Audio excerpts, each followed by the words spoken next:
കുഞ്ഞി little Angel performance കാണാൻ ഒരു ആഗ്രഹം തോന്നില്ലേ? സത്യം ഞാൻ മനസ്സുകൊണ്ട് ഇപ്പൊ ആഗ്രഹിച്ചുള്ളൂ. അതെനിക്ക് അറിയാൻ പറ്റും. അതെ, എനിക്ക് തോന്നിയത്. അതെ, നമ്മുടെ വൈദേഹി കുട്ടിയാണ് എത്തുന്നത്. Let's welcome Vaidehi on stage.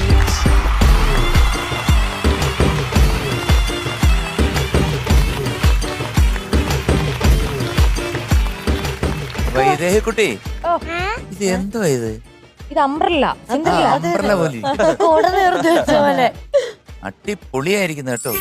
ഓരോ ദിവസം കഴിയുന്നോറും ഇങ്ങനെ ഈ സൗന്ദര്യവർദ്ധനവ് വേണ്ടിയിട്ടുള്ള എന്തെങ്കിലും കഴിക്കുന്നുണ്ടോ അല്ലെ തേക്കുന്നുണ്ടോ?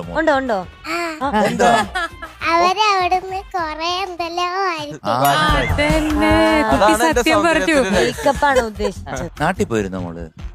എന്നിട്ട് പറയൂ വിശേഷങ്ങള്. നാട്ടിൽ പോയി, സ്കൂളിലൊക്കെ പോയി. എല്ലാരും പറയണമെന്ന് പറഞ്ഞു നിങ്ങളോട്. എന്താ പറഞ്ഞു? അന്വേഷണം പറയണമെന്ന് അന്വേഷണം പറയാം. അവിടെ ഏറ്റവും വലിയ ഫ്രണ്ട് ആരാ അവിടെ സ്കൂളിൽ? എന്റെ ഏറ്റവും വലിയ ഫ്രണ്ട് 2 പെണ്ണ് 2 ആണ്. നമ്മള് ചോദിക്കാൻ അറിയാവുന്നുണ്ട്. അതെ, 2 പെണ്ണ് 2 ആണ്. അവരുടെ പേരോ? ഒന്ന് മാനവി അവനിക, പിന്നെ ആണ് അജലി ഷാറൂഖ്. പക്ഷെ ഇവിടെ ഒരാള് ഞെട്ടി, ഷാരൂഖ് എന്ന് കേട്ടപ്പോ. മക്കളെ ഏത് പാട്ടാ പാടുന്നേ? ഞാൻ പാടാൻ പോകുന്ന പാട്ട് എഞ്ചങ്കിളെ ആന കൊടുത്താലും ആശ കൊടുക്കാമോ എഞ്ചങ്കിളെ. അതാണോ എന്നെ അവിടെ ഇരുന്നോട്ട് ഇങ്ങനെ കാണിച്ചത്? ആണോ? കുറച്ച് ഞാൻ അങ്ങോട്ട് നോക്കിയപ്പോ ഉണ്ടല്ലോ ഇങ്ങനെ കാണിച്ചു തരാം. തന്നില്ല. ഇത്രയും നാളായിട്ട് ഞങ്ങൾക്ക് എന്തായാലും മോശമായി പോയി. അല്ല, റിമി ചേച്ചി ഷൂ തന്നില്ല. എത്ര നാളായിട്ട് അതും വെച്ച് നടക്കുവാണ്. ഞാനിങ്ങനെ നടക്കുവാണ്. പിന്നെ അതൊന്നും ചീഞ്ഞു പോവാത്ത സാധനം വേണ്ട, അത് അവിടെ തന്നെ ഇരിക്കും. അതാ സത്യം. ഈ പാട്ട് പാടി കഴിയുമ്പോഴത്തേക്ക് ഞങ്ങൾ രണ്ടുപേരും കൂടി ഇവിടെ ഒരു ചെറിയൊരു ഹോമം കൊണ്ടുവിടുക. എന്നിട്ടൊരു ഹോമം ചെയ്ത് അതിനകത്തൊന്ന് ഞാൻ ഡ്രസ്സും വരുത്തും. എന്ത് വരും? ഞാൻ ഓർണമെന്റ്സ്. ആണോ? ഓർണമെന്റ്സ്. മക്കളപ്പോ ഏത് പാട്ടാ ഇപ്പൊ പാടുന്നേ? ആന കൊടുത്താലും അത് വെച്ച് പറഞ്ഞതല്ലേ, ആശ കൊടുത്താലും. അപ്പൊ ഡീറ്റെയിൽസ് എന്താ മോളെ? ഏത് സിനിമ? സിനിമ ഒരു പൈങ്കിളി കഥ. എഴുതിയത് ബിച്ചു തിരുമല സാർ. പിന്നെ സംഗീതം കൊടുത്തത് ഉമ്മർ സാർ. പിന്നെ പാടിയത് ബാലചന്ദർ മേനോൻ സാറും ശ്രീവിദ്യാമ്മി. 1984. അപ്പം ഇങ്ങോട്ട് തകർക്കുക. Okay, all the best. All the best.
പരീക്ഷണത്തിൻ പഞ്ചാമൃതം തരുകില്ലേ നീ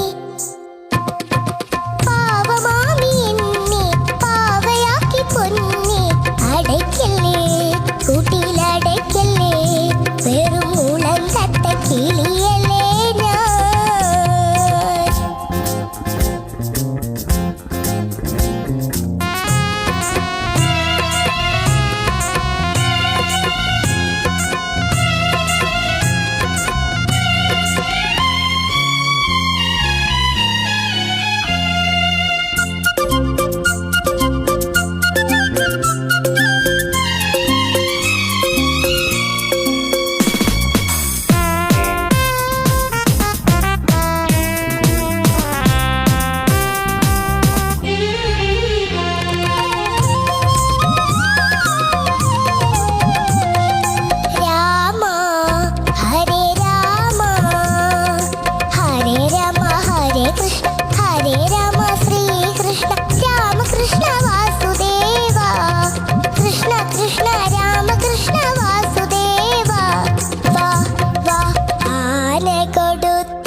അടിപൊളി.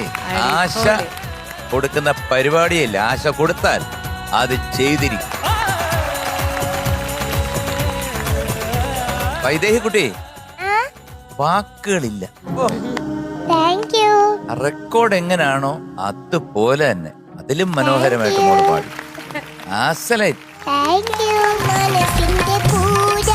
പിടിവാശിക്കാരനാണോ മോടെ അച്ഛൻ? അഭിമാനിയാണോ? അമ്മയോട് ചോദിച്ചേ ആണോന്ന്. ചേച്ചി പിടിവാശിയല്ലാന്ന്. പിടിവാശിയില്ല അച്ഛന്. ഇടിവാശിയാണോ? അഭിമാനിയാണ്.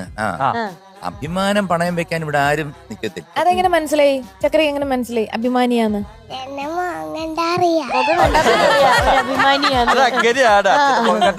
മോടെ അച്ഛൻ നല്ല അച്ഛൻ, മോടെ അമ്മ നല്ലമ്മ അല്ലേ? മോളോട് ഇഷ്ടമല്ലേ എല്ലാവർക്കും? അല്ല, എന്തെങ്കിലും മേടിച്ചു തരാൻ പറയുമ്പോ അച്ഛൻ മേടിച്ചു തരാറുണ്ടോ? പിടിവാശിക്കാരനല്ല. അല്ല. അപ്പൊ ഞങ്ങള് 3 പേരും കൂടെ അങ്ങോട്ട് വരിക. കാരണം ഞങ്ങളിപ്പം ഇവിടെ ഹോമകുണ്ടത്തി സാധനങ്ങളൊക്കെ ഇട്ടു. ഞങ്ങളെ വെല്ലുവിളിച്ചു. സാധനം എത്തിക്കഴിഞ്ഞത് ഇവിടുന്ന് ഞാൻ നിങ്ങൾ കണ്ടില്ല. ഇത് ചെയ്തോണ്ടിരുന്നപ്പോ റെമി ഞാൻ ഇവിടുന്ന് മറ്റേ ഇങ്ങനെ ഇതിട്ടിട്ട് മോക്ക് അങ്ങനെ പിടിവാശിയുണ്ടോ? ഇന്ന സാധനം തന്നെ വേണമെന്നുണ്ടോ? ഇല്ല. അങ്ങനെയൊന്നുമില്ല.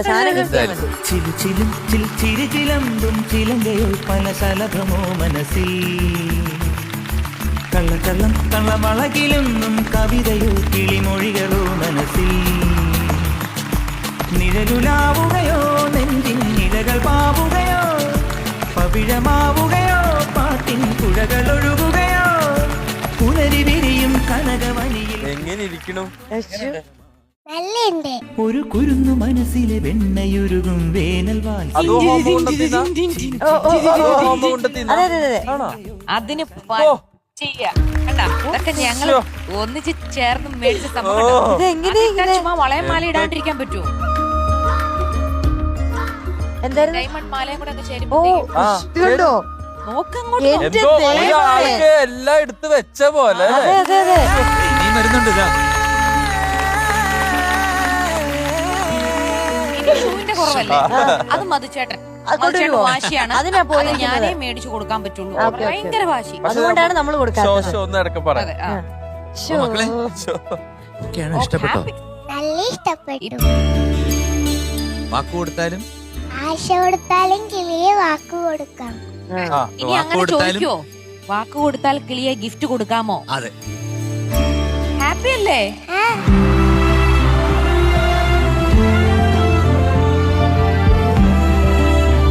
ആടി ഒരു ലിറ്റിൽ ഏഞ്ചൽ ഗോൾഡൻ സ്റ്റാർ പുകരേ.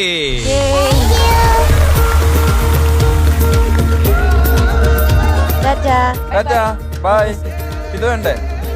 അപ്പൊ